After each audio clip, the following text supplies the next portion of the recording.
Senate Majority Leader Mitch McConnell is using the prospects of impeachment for President Trump as a fundraising plea for his own re-election bid. In a new ad, McConnell says that as Majority Leader, he'll shut down the impeachment. We have Tennessee Congressman Steve Cohen with us now. He is a Democrat on the House Judiciary Committee. Sir, thanks for joining us. Nice to be with you. What's your reaction to McConnell saying he'll block impeachment and fundraising off of this? Well, I'm not surprised. I think Mitch always wanted to be an offensive guard in a football team because that's all he does is block. He blocked Merrill Garland's appointment to the Supreme Court, which I think was unprecedented and improper. He's blocking legislation and calls himself the Grim Reaper, so bills we passed on prescription drug prices, on reasonable gun laws, on ethics laws have been blocked by him. And now he's going to block the impeachment. So, yeah, he's trying out to be the Outland Trophy winner as the greatest blocking back in history, blocking lineman. Energy Secretary Rick Perry is now defending himself because the president has said that he was the reason for the call with Ukraine's president. Perry today said he absolutely urged the president to call Ukraine, but thought the call should be about energy partnerships. He says he never mentioned the Biden family. Who do you believe here?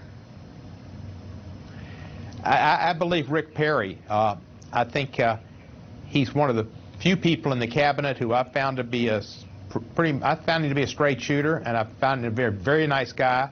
And the president, of course, has a track record that is probably the worst of anybody in history. If he was a horse in the racing form, I think they would give him the worst track rating imaginable. I mean, he's a prevaricator.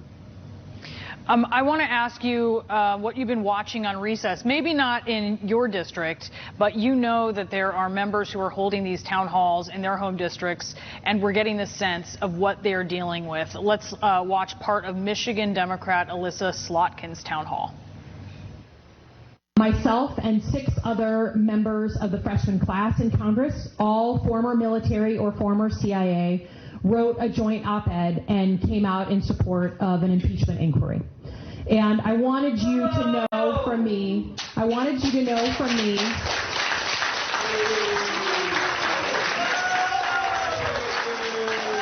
when you fell off the cliff for me was when you joined the coup against our president. What's the rush with the impeachment?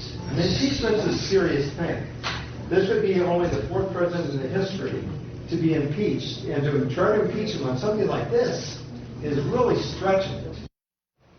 So we get a sense there for Congresswoman Slotkin just of the mixed response, right, that she's getting. How does your caucus plan to inform constituents, and should some Democratic members understand that this likely could cost them their jobs? Well, I think this 2-week break, which I was not particularly in favor of, but I think it's been productive.